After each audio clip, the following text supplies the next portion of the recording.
Cero. Donde Alsina. Las 7 en punto de la mañana, 6 en punto en Canarias. Felicidades a los asterios, a las arecias, a los censurios, a las maurinas y a los bogumilos en el día de su santo. Felicidades también a Dominica Herrera, que hoy cumple 61 años en Mendevaldea, a David Gándara, que le caen 52 en Madrid, y a Alba Puga, que cumple 23 años en León. Seguro que nos están escuchando los tres. Buenos días desde Onda Cero.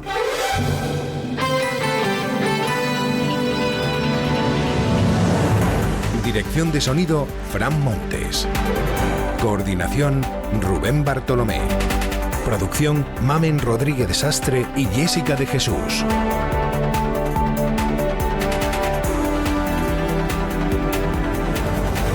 Ya estamos a martes, es 10 de junio del año 2025. Aunque el día viene mayormente soleado y con mucho calor, empezará a cambiar el panorama en algunos lugares esta tarde, con chubascos en Galicia, la costa del Cantábrico, que luego se irán extendiendo hacia el interior. O sea que a última hora del día veremos la lluvia en prácticamente toda Castilla y León, también en la Comunidad de Madrid, también en la provincia de Guadalajara. Tenemos aviso naranja hoy por tormentas en Vizcaya y en el norte de Cataluña, y aviso naranja por altas temperaturas en la provincia de Zaragoza, aviso amarillo por el calor en Badajoz y en casi toda Andalucía. Estamos estrenando la mañana con 19 grados en Tortosa, ya tenemos 20 en Tarancón, 22 grados a esta hora de la mañana en Zafra. Con Roberto Brasero afinamos enseguida el pronóstico del tiempo para este día.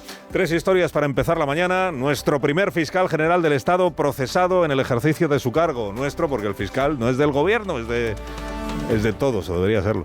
El juez Hurtado concluye su investigación sobre la filtración del caso González Amador y el presunto perjuicio al derecho de defensa. Señala a la presidencia del gobierno, sin más concreción, como inductora de este delito. El gobierno pues ni se inmuta. La jueza Viedma atribuye fraude de ley a Gallardo por su aforamiento exprés y envía el caso al Tribunal Superior para que vea cómo sigue la cosa, si es que sigue. Teresa Rivera admitió ayer en el Senado que ella también se reunió una vez con Víctor de Aldama para un proyecto de impulso de la España vacía. ¿Hay algún ministro que no se viera con Víctor de Aldama? Dice Rivera que es el prototipo de pícaro español. Bueno, algo más que pícaro, vicepresidenta, que está imputado por varios delitos de fraude y corrupción. Eso no es un pícaro, es un presunto delincuente. Y en Los Ángeles, nuevo día de choque entre la Guardia Nacional desplegada por Donald Trump y una parte de los manifestantes contra su política migratoria. Una parte porque no todos los manifestantes atacan coches de policía. El gobernador del estado ha pedido la retirada de la Guardia Nacional y ha acusado a Donald Trump de haberlo complicado todo con su sobreactuación.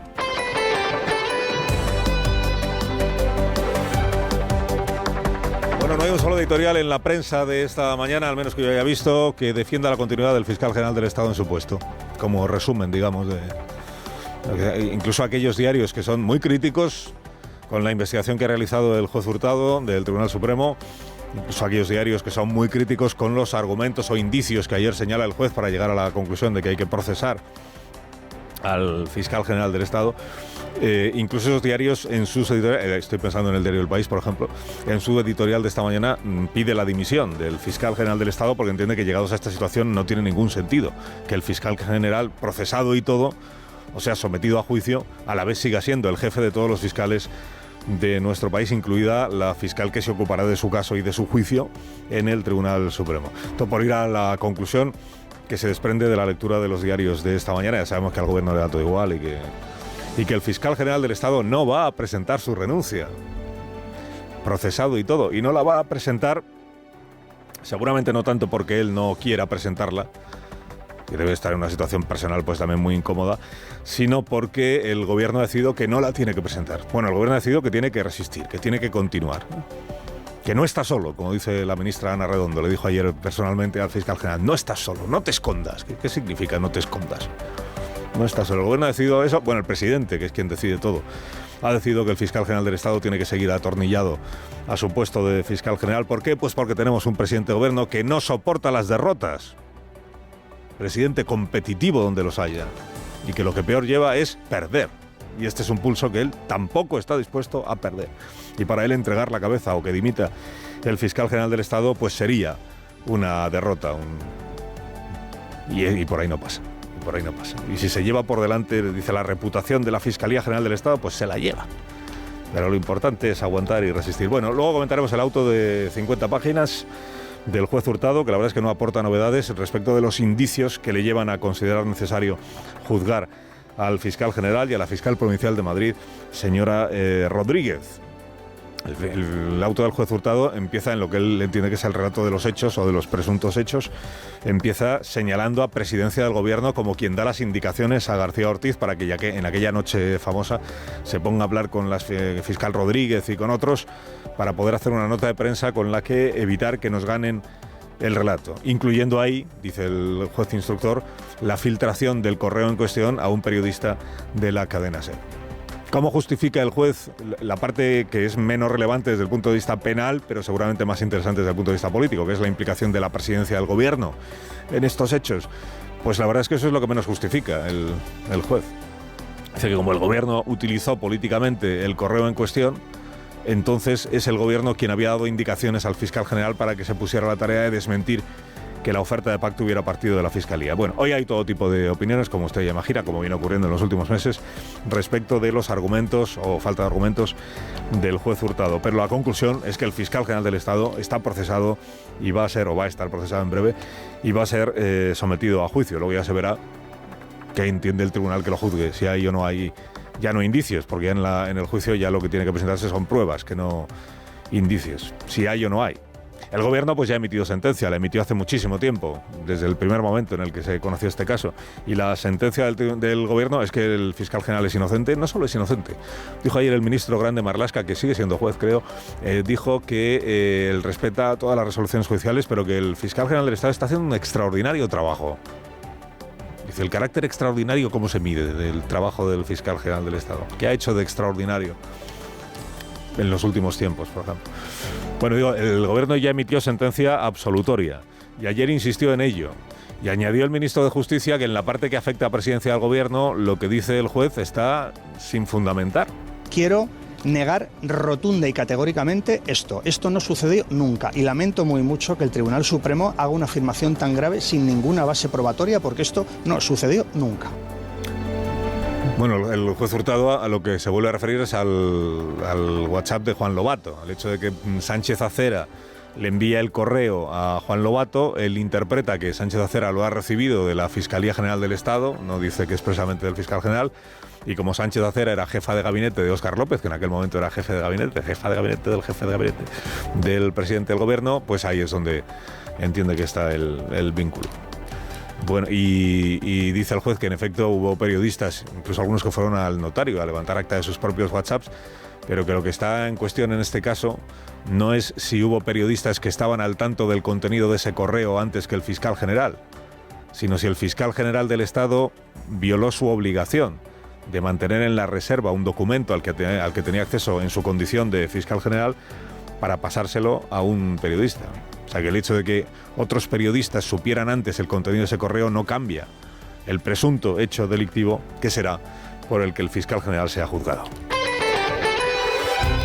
Bueno, más cuestiones judiciales que tenemos esta mañana encima de la mesa. Bueno, hay una noticia que adelanta el diario El Español, que dice que la Comisión Europea está en contra de la amnistía, que la Comisión Europea entiende que la amnistía va contra el Estado de Derecho y que fue una autoamnistía en la medida en la que fue redactada a pachas entre el Gobierno de España, la ley de amnistía, y los amnistiados, empezando por el señor Puigdemont y su abogado, ¿verdad?, el señor Boye, autoamnistía. ¿Y por qué dice esto el Español? Pues porque ha tenido acceso, como se dice en estos casos, al informe que presentó la Comisión Europea ante el Tribunal de Justicia de la Unión Europea, porque hay una cuestión prejudicial que presentó en su día el Tribunal de Cuentas. Y los agentes, así los llama, los agentes de la Comisión Europea, en ese informe responden a algunas preguntas que se había planteado a la jueza que presentó la cuestión prejudicial y entienden que, en efecto, la consejera, más que jueza del Tribunal de Cuentas, Elena Hernández, que dudaba de que fuera compatible la amnistía con algunas prescripciones del derecho de la Unión Europea, y le dan la razón en algunas de esas cuestiones.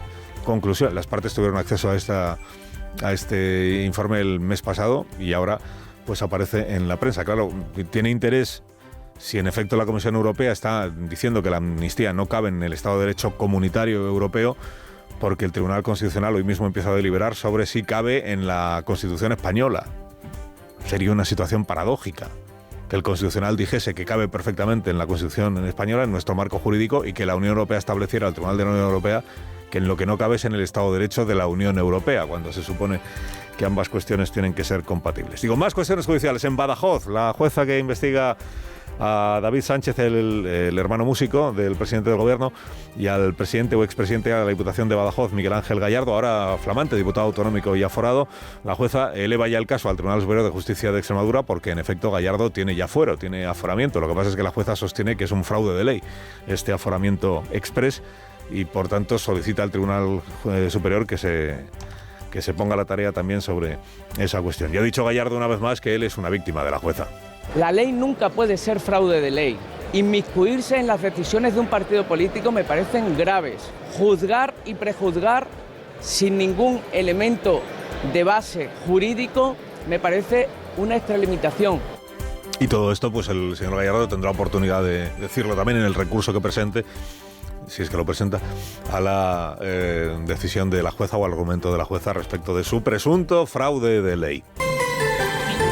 Y lo de California, y el choque político también allí entre el presidente Donald Trump y el gobernador del estado de California, que es Newsom, al que no consultó el despliegue de la Guardia Nacional, que es una competencia, una potestad que tiene el presidente de los Estados Unidos, el gobierno federal de los Estados Unidos, pero que tradicionalmente se consulta primero, y desde el gobierno del estado de California sostienen que es preceptiva esa consulta, con el gobernador correspondiente. Lo que entiende el gobernador Newsom es que es Donald Trump quien ha generado el conflicto, quien ha hecho que se agrave el conflicto a las manifestaciones contra la política migratoria, a las redadas que se estaban produciendo, a las manifestaciones que hasta ahora se habían desarrollado pues con un clima de tensión, digamos, pero sin pasar a mayores. Entiende el gobernador que es la decisión de Donald Trump de desplegar a la Guardia Nacional lo que ha hecho que se conviertan en manifestaciones, en algunos casos, violentos. Además de eso, Trump ha anunciado estas últimas horas el despliegue también de 700 marines, que dice el gobierno federal que es para apoyar a los miembros de la Guardia Nacional que ya están desplegados, aunque desde el Pentágono también admiten que la situación podría cambiar en las próximas horas. Los enfrentamientos, por cierto, durante esta madrugada han continuado. Alsina.